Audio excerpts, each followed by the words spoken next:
Welcome to মৌলিক study. মৌলিক স্টাডিতে তোমাদের সবাইকে স্বাগত। আজকে 2রা মে 2024-এর কারেন্ট অ্যাফেয়ার্সের ইম্পর্টেন্ট প্রশ্ন নিয়ে চলে এলাম। চলো শুরু করা যাক। 1 নম্বর প্রশ্ন, আন্তর্জাতিক শ্রম দিবস বা ইন্টারন্যাশনাল লেবার ডে 2024 কবে পালিত হলো? উত্তরটা হচ্ছে 1 মে।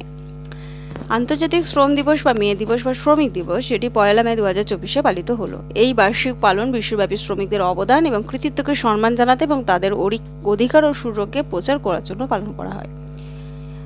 শ্রম দিবস 1 মে 1886 সালে মার্কিন যুক্তরাষ্ট্রে প্রথম শ্রমিক ইউনিয়নগুলো 8 ঘন্টা কর্মদিবসের জন্য একটি ধর্মঘট শুরু করেছিল, সেটাকে স্বীকৃতি দিয়ে পালন করা হয়। ভারতে প্রথম কমরেড সিঙ্গারাভেলারের নেতৃত্বে হিন্দুস্তান লেবার কিষাণ পার্টি 1923 সালে 1 মে চেন্নাইতে প্রথম শ্রমিক দিবস আয়োজন করেছিল এবং এটা ইন্টারন্যাশনাল লেবার অর্গানাইজেশন এটা পালন করে। আইএলও সদর দপ্তর হচ্ছে জেনেভা, সুইজারল্যান্ড। প্রতিষ্ঠা হয়েছিল 1919 এবং গিলবার্ট এফ হাংবো হচ্ছে মহাপরিচালক। পরের প্রশ্ন 2 নম্বর, মহারাষ্ট্র প্রতিষ্ঠা দিবস বা মহারাষ্ট্র ফাউন্ডেশন ডে 2024 কবে পালিত হলো? উত্তরটা হচ্ছে এটাও 1 মে। মহারাষ্ট্র দিবস প্রতি বছর 1 মে পালিত হয়। 1960 সালে রাজ্য গঠন হয়েছিল 1 মে। পূর্বে গুজরাট মুম্বাই রাজ্যের অংশ ছিল এটা। এই তারিখটি মারাঠি জনগণের জন্য গুরুত্বপূর্ণ, তাদের ঐক্য, স্থিতিস্থাপকতা, সাংস্কৃতিক ঐতিহ্যের অনুসারক হিসেবে কাজ করে। মহারাষ্ট্রের রাজধানী মুম্বাই, মুখ্যমন্ত্রী একনাথ শিন্ডে, রাজ্যপাল Ramesh Bais, national park Chandoli national park, Navegaon national park, Sanjay Gandhi national park, Tadoba national park, Gugamal national park. পরের প্রশ্ন 3 নম্বর, সম্প্রতি কোন সংস্থা সরকার কর্তৃক মর্যাদাপূর্ণ নবরত্ন মর্যাদাতে ভূষিত হয়েছে? উত্তরটা হচ্ছে ভারতের পুনর্নবীকরণযোগ্য শক্তি উন্নয়ন সংস্থা IREDA। স্টক এক্সচেঞ্জ সাম্প্রতিক ফাইলিং অনুসারে ভারতীয় পুনর্নবীকরণ শক্তি উন্নয়ন সংস্থা একটি পাবলিক সেক্টর এন্টারপ্রাইজ সরকার কর্তৃক নবরত্ন পুরস্কার তাকে দেওয়া হয়েছে। এই মর্যাদাপূর্ণ পদবি ভারতের নবরত্ন এর মোট সংখ্যা 17তে নিয়ে গেছে। নবরত্ন মর্যাদার সাথে IREDA উল্লেখযোগ্য স্বায়ত্তশাসন এবং আর্থিক নমনীয়তা অর্জন করেছে এবং এখন সরকারের কাছ থেকে পূর্ব অনুমোদন না নিয়ে 1000 কোটি পর্যন্ত বিনিয়োগ করার এবং দ্রুত সিদ্ধান্ত গ্রহণের এবং প্রকল্প বাস্তবায়নের অনুমতি তারা পাবে। IREDA হচ্ছে 1987 সালে প্রতিষ্ঠা হয়েছিল মার্চে নয়াদিল্লিতে সদর দপ্তর। ভারতীয় পাবলিক সেক্টর এন্টারপ্রাইজরা নতুন টেকসই উৎস ব্যবহার করে। সরকারের 75% মালিকানা অংশীদারিত্ব এটা আছে। পরের প্রশ্ন হচ্ছে তোমার 4 নাম্বার, সম্প্রতি RBI কোন সংস্থার বাণিজ্যিক কাগজ ইস্যু 4 বছরের উচ্চতা বৃদ্ধি করেছে? উত্তরটা হচ্ছে NBFC অর্থাৎ নন ব্যাংকিং আর্থিক সংস্থা। ভারতীয় রিজার্ভ ব্যাংক অফ ইন্ডিয়ার উচ্চ মূল্যায়িত নন ব্যাংকিং আর্থিক সংস্থাগুলিকে ব্যাংক ঋণের ঝুঁকির ওজন বাড়ানোর সিদ্ধান্তের ফলে ত্রৈমাসিক বাণিজ্যিক কাগজ ইস্যুতে উল্লেখযোগ্য বৃদ্ধি ঘটেছে। এটি বিনিয়োগকারীদের আস্থা এবং বৈচিত্র্যপূর্ণ তহবিল উৎসের সাথে মিলিত হয়েছে। 2024 সালের জানুয়ারি-মার্চ মাসে NBFC এর CP ইস্যুকে 4.5 বছরের সর্বোচ্চ 1.2 লক্ষ কোটিতে নিয়ে গেছে। NBFC-কে বিশেষ করে উচ্চ রেটযুক্তগুলিকে ব্যাংক ঋণের ঝুঁকির ওজন বাড়ানোর জন্য RBI এর আদেশে বাণিজ্যিক কাগজপত্র জারি করাকে উৎসাহিত করেছে। এই নিয়ন্ত্রক ব্যবস্থা NBFC বিকল্প অর্থায়নের উপায় খুঁজতে প্রচলিত হয়েছে, যার ফলে CP ইস্যু বেড়েছে। RBI reserve bank of India ভারতের কেন্দ্রীয় ব্যাংক এবং ভারতের ব্যাংকিং ব্যবস্থার নিয়ন্ত্রণের জন্য দায়ী নিয়ন্ত্রক সংস্থা। এটি ভারত সরকারের অর্থ মন্ত্রণালয়ের মালিকানাধীন। প্রেসিডেন্ট হচ্ছে গভর্নর শক্তিকান্ত দাস। প্রতিষ্ঠা হয়েছিল 1935 1 এপ্রিল কলকাতায়। সদর দপ্তর হচ্ছে Maharashtra, Mumbai.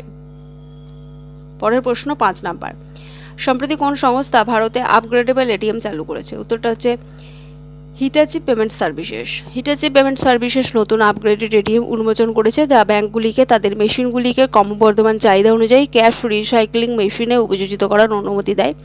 Make in India উদ্যোগে তৈরি এই ATM ব্যাংকগুলির নমনীয়তা এবং দক্ষতা প্রদান করে সম্ভাব্যভাবে ভারতীয় ATM শিল্পে বিপ্লব ঘটিয়েছে। এই আপগ্রেডযোগ্য ATMগুলি ব্যাংকগুলি তাদের বিনিয়োগগুলিকে সুরক্ষিত করতে, নগদ জমার সুবিধা সহ পরিষেবার সম্প্রসারণ করতে সক্ষম করে, ব্যবসার প্রয়োজনে বাজারের অবস্থার উপর ভিত্তি করে। আপগ্রেডেড ATM ছাড়া হিটাচি পেমেন্ট সার্ভিসেস এর আগে 2023 সালে সেপ্টেম্বরে কার্ডবিহীন নগদ তোলার জন্য অ্যান্ড্রয়েড প্ল্যাটফর্মে UPI ATM চালু করেছিল। পরের প্রশ্ন 6 নাম্বার, সম্প্রতি সুব্রমণিয়াম ধরেশ্বর প্রয়াত হয়েছেন, তিনি কে ছিলেন? তিনি একজন গায়ক ছিলেন। কর্ণাটকের ঐতিহ্যবাহী থিয়েটার ফর্ম যক্ষগণার জগতে এক বিশাল ব্যক্তিত্ব সুব্রমণিয়াম ধরেশ্বর একজন প্রবীণ এবং সুপরিচিত যক্ষগণা ভাগবত মানে পটভূমির গায়ক, তিনি বেঙ্গালুরুতে মারা যাওয়ার সময় তার বয়স হচ্ছিল 66 বছর। তিনি 21 বছর বয়সে পেশাদার যক্ষগান গানের জগতে প্রবেশ করেছিলেন এবং তার সুরেলা এবং সমৃদ্ধ কণ্ঠে শ্রোতাদের মোহিত করেছিলেন। পরের প্রশ্ন 7 নাম্বার। সম্প্রতি সুধীর কাকার প্রয়াত হয়েছেন, তিনি কে ছিলেন? তিনি একজন লেখক ছিলেন। তিনি একজন বিশ্ববিখ্যাত লেখক, সাংস্কৃতিক সমালোচক, ভারতীয় মনোবিজ্ঞানের জনক সুধীর কাকর। তিনি 85 বছর বয়সে মারা গেছেন। 1938 সালে উত্তরাখণ্ডের নৈনিতালে তিনি জন্মগ্রহণ করেছিলেন। তার যুগান্তকারী কাজ the inner world, A psycho analytical study of childhood and society in India, ঐতিহ্যগত পশ্চিমা মনোবিশ্লেষণমূলক পদ্ধতির প্রশ্ন তুলেছে, যা ভারতীয় মানসিকতার অনন্য অন্তর্দৃষ্টি প্রদান করে। পরের প্রশ্ন 8 নাম্বার। সম্প্রতি কোন দেশের বিজ্ঞানীরা 90 মিলিয়ন বছর পুরনো ভেষজ প্রাণী ডাইনোসরের আবিষ্কার করেছে? উত্তরটা হচ্ছে আর্জেন্টিনা। আর্জেন্টিনার জীবাশ্মবিদরা একটি অভিনব মাঝারি আকারের তৃণভোজী ডাইনোসর চাকিসাস নেকুলের সন্ধান প্রকাশ করেছে, যেটি 90 মিলিয়ন বছর আগে বর্তমানে প্যাটাগোনিয়ার ক্রিটেসিয়াস যুগে উন্নতি লাভ করেছিল। ক্রিটেসিয়াস রিসার্চ জার্নালে বিস্তারিত এই আবিষ্কারটি একটি অসাধারণ প্রাণীর ওপর আলোকপাত করে, যা গতি এবং অনন্য লেজের স্থানের জন্য পরিচিত।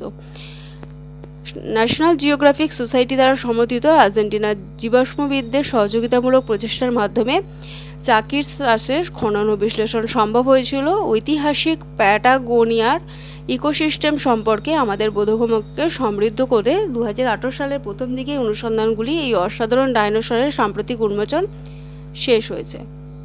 তো যেহেতু আর্জেন্টিনা করেছে, আর্জেন্টিনার সম্বন্ধে বলি। দক্ষিণ আমেরিকার একটি রাষ্ট্র, রাজধানী বুয়েনোস আয়ার্স, মুদ্রা হচ্ছে আর্জেন্টিনা পেসো, বর্তমানে প্রেসিডেন্ট হচ্ছে আলবার্তো ফার্নান্দেজ। পরের প্রশ্ন 9 নাম্বার। সম্প্রতি কোন লেখকের দ্য উইনার্স মাইন্ডসেট শিরোনামের বইটি প্রকাশিত হলো? মানে কোন লেখকের লেখা? উত্তরটা হচ্ছে সেন ওয়াটসন। এটা একটু মিস্টেক আছে, মানে কোন লেখকের এই বইটা সেটাই বলতে দিয়েছে। এটা হচ্ছে সেন ওয়াটসন। 2014 সালের শেষের দিকে ক্রিকেট বিশ্বকাপে তার সবচেয়ে বড় ট্র্যাজেডির একটি সাক্ষী হয়েছিল। শেফিল্ড শিল্ড ম্যাচে ফিলিপ হিউজ যখন বাউন্সারে আঘাত পেয়েছিল, তখন সিডনি ক্রিকেট গ্রাউন্ডে খেলোয়াড়দের মধ্যে প্রতিভাবান অস্ট্রেলিয়ার অলরাউন্ডার সেন ওয়াটসন ছিলেন। তিনি ওপেনার। তিনি 26টি টেস্ট এবং 25টি ওয়ানডেতে অস্ট্রেলিয়ার প্রতিনিধিত্ব করেছিলেন। তিনি সেখানে আঘাত পেয়েছিলেন, তার দুদিন পরে তিনি মারা গিয়েছিলেন। তার লেখা দ্য উইনার্স মাইন্ডসেট ওয়াটসনের সেই অন্তর্দৃষ্টি এবং কৌশলগুলি শেয়ার করেছে, যা তাকে ভয়কে জয় করতে তার ক্রিকেট ক্যারিয়ারের নতুন উচ্চতায় পৌঁছতে সক্ষম হয়েছে। যদি বইটি ঐতিহ্যগত অর্থে একটি আত্মজীবনী নয়, এটি একটি শক্তিশালী স্ব-সহায়ক নির্দেশিকা হিসেবে কাজ করে। পাঠকদের সেই মানসিকতার একটি আভাস দেয়, যা ব্যক্তিদের সাফল্যের দিকে পরিচালিত করে। এই বইটি তার লেখা। পরের প্রশ্ন এবং লাস্ট প্রশ্ন 10 নাম্বার। সম্প্রতি কোন দল 12তম লিগ 1 শিরোপা জিতেছে? উত্তরটা হচ্ছে প্যারিসের Saint Germain. Paris Saint Germain 2023-24 মরশুমে তাদের রেকর্ড 12তম লিগ 1 শিরোপা নিশ্চিত করেছে। ক্লাবের উৎকর্ষের নিরলস সাধনা তাদের পরপর তৃতীয় বছরের জন্য জয়ের দাবি করেছে। ফরাসি ফুটবলে একটি পাওয়ার হাউস হিসেবে তাদের মর্যাদা আরও মজবুত করেছে। কোচ লুইস এনরিকের চৌকস নেতৃত্বে পিএসজি পুরো মৌসুম জুড়ে কমান্ডিং পারফরম্যান্সের মাধ্যমে তাদের দক্ষতা প্রদর্শন করেছে। তো এই ছিল আজকে সমস্ত ডিটেলস। ভিডিওটা ভালো লাগলে লাইক করো, বন্ধুদের সাথে শেয়ার করো, চ্যানেলে নতুন হলে অবশ্যই চ্যানেলটি সাবস্ক্রাইব করো। আজকে এতটুকুই।